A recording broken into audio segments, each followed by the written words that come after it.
1815, Congresso de Viena. As maiores potências da Europa decidem o destino de um país que não deveria existir. Sem petróleo, sem mar, 60% do território, montanhas impraticáveis. Grã-Bretanha, Áustria, Prússia, Rússia, todas concordam, este país nunca será relevante. Então, decidiram transformá-lo em zona neutra, uma espécie de corredor entre impérios de verdade. 2025, PIB per capita, $103 mil, terceiro maior do mundo. Em cada 7 suíços é milionário. 11,6 trilhões de dólares sob gestão bancária. Essa é a história de como um país sem nada roubou tudo e ninguém percebeu até ser tarde demais. Vejamos os fatos. 1815, a Suíça tem zero acesso ao mar, 60% de montanhas inabitáveis. Zero petróleo, gás, carvão, zero exércitos comparáveis às potências. Qualquer analista racional diria: este país está condenado. A Suíça era como chamar um nada geopolítico. Nem França a queria anexar, não valia o esforço. Então fizeram o que fazem com terrenos inúteis. Transformaram em zona neutra, tipo um terreno baldio diplomático. Mas havia um problema: a Suíça tinha uma indústria, mercenários. Desde 1506, os melhores soldados da Europa eram suíços. Eles vendiam violência ao melhor lance.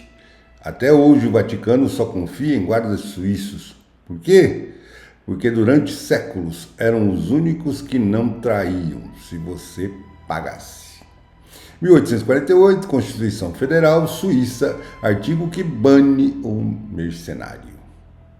De uma hora para outra, a única indústria rentável do país desaparece. E aqui começa a engenharia. 1914, Primeira Guerra Mundial, Europa em chamas. Famílias ricas de Londres, Paris, Berlim fazem a mesma pergunta: onde colocar o dinheiro? Não pode ser na França, está sendo bombardeada. Não pode ser na Alemanha, está falindo. Não pode ser na Inglaterra, está gastando trilhões na guerra. E aí alguém percebe: a Suíça não está na guerra. Eles não escolheram a neutralidade, foi imposta. Mas em 1914 descobriram que neutralidade valia ouro, literalmente. Durante a Primeira Guerra, os fundos geridos por bancos suíços triplicam. Mas não era só segurança física, era a tríade perfeita. 1904, Lei do Segredo Bancário oficializada. Mas a verdade, bancos suíços já ofereciam contas numeradas desde o século XIX. Não eram anônimas, apenas discretas, muito discretas. Durante a Segunda Guerra, a Suíça faz o impensável, aceita ouro de ambos os lados. Nazista, bem-vindo. Aliado, bem-vindo. Judeu, fugindo, bem-vindo. Se tiver dinheiro, bem-vindo. Milhares de famílias tentaram depositar o ouro em Zurique. Em 1942, eles disseram que precisavam de documentação. Não tinham. Morreram em Auschwitz. 1945, Europa em ruínas. Todas as infraestruturas industriais destruídas, exceto uma, a Suíça. E aqui está o golpe de mestre. Enquanto a Europa reconstruía, quem produzia as máquinas, os relógios de precisão, os instrumentos cirúrgicos, os componentes farmacêuticos? A Suíça. Mas neutralidade não é pacifismo. E a Suíça entendeu isso muito antes de todo mundo. Anos 1930, Plano Reduto Nacional. A Suíça minou 2 a 3 mil pontes, túneis, estradas, o túnel de Gotthard, 3,5 toneladas de explosivos, o suficiente para bloquear a passagem por anos. A ordem era clara: se fossem invadidos, destruiriam tudo, pontes, túneis, estradas.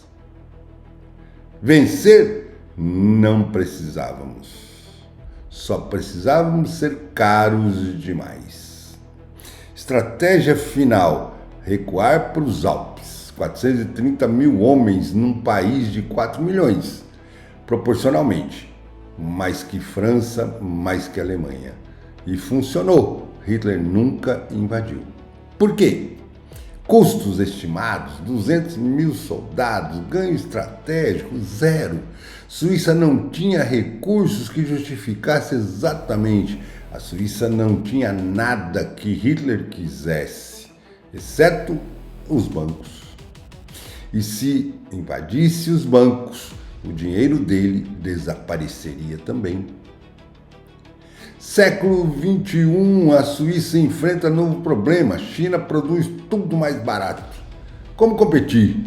Resposta suíça: não competimos, fazemos melhor. Nestlé, a maior empresa alimentícia do mundo. Roche e Novartis, gigantes farmacêuticas. MSC, maior transportadora marítima sem ter mar. Patek Philippe, relógio de 31 milhões de francos, exportam mais por habitante que a China e Estados Unidos. Como?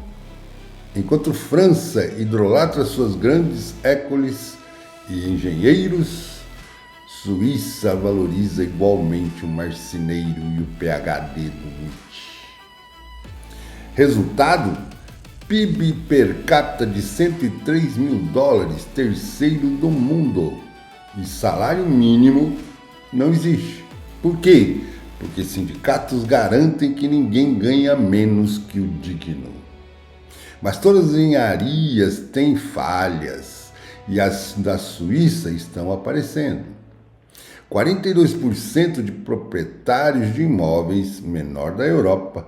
Canton de Zurique, 91% dos jovens não conseguem comprar casa. Alimentação, 58% mais cara que na França.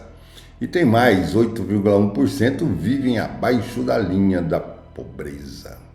Noruega, 10,1%, França, 14,15%.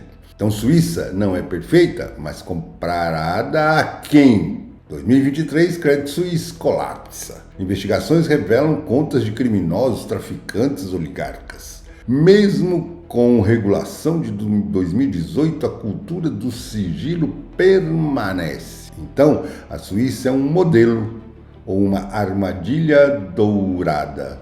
Vejamos o que sabemos. Transformou neutralidade forçada em vantagem bilionária. Vendeu segurança para todos os lados. Nazis e aliados. Construiu defesas que nunca precisou usar. Criou sistema educacional que valoriza trabalho manual. Mantém sigilo bancário, mesmo quando proibido. A Suíça prova uma tese perturbadora. Você pode ter zero recursos naturais e ser mais rico que países com petróleo. Mas o preço? Criar um sistema tão perfeito que ninguém quer mudar nada, nem quando deveria. Hoje a Suíça enfrenta o mesmo dilema da Noruega. A produtividade cresce 0,3% ao ano, metade dos anos 90. Inovação concentrada em duas empresas, Roche e Novartis. E a 12º lugar mundial. França está em 5º. A pergunta que a Suíça se faz hoje: se você construiu um sistema perfeito, mas ele para de evoluir, ele ainda é perfeito ou virou uma jaula de ouro? Quando você conquista a perfeição, você perde a capacidade de melhorar. Não há sistema perfeito, só compromisso.